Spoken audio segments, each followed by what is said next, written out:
Bwana, mambo ni mengi alafu muda ni mchache. Tumeweza kuona Diamond Platnumz ameweza kutoka na wanawake wengi, lakini kwa upande wa Zuchu anakwambia nimefika, siwezi kutoka tena kwa sababu ndio mwanamke pekee ambaye ninayempenda, kwa sababu yeye amekuwa mwanamke ambaye ananipa uhalisia wa maisha, na ananiambia nisipokuwa makini nitajikuta naangukia pua.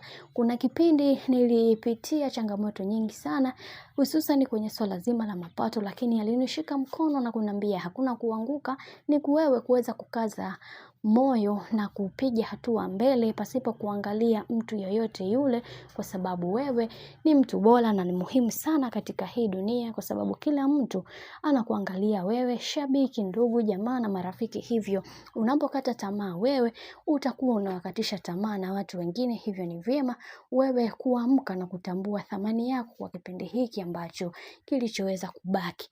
Na pia Diamond Platnumz aliweza kueleza mengi akisema kwamba nimeingia kwenye mahusiano na wanawake wengi, lakini Zuchu ni mwanamke wa tofauti sana katika maisha yangu, na sikuweza kutegemea kama angeweza kunipa kampani ya namna hii, kwa sababu wanawake wengi walikuja kwenye maisha yangu kwa ajili ya maslahi yao binafsi.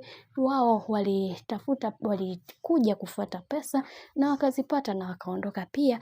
Hivyo kwa upande wangu ninakiri na kusema kwamba nitapambana kuweza kuhakikisha kila kitu kinakaa katika ukao ulio imara na ulio sawa, kwa sababu kuna mambo mengi ambayo yamekuwa yakitokea katika maisha ya bibi Zuchu.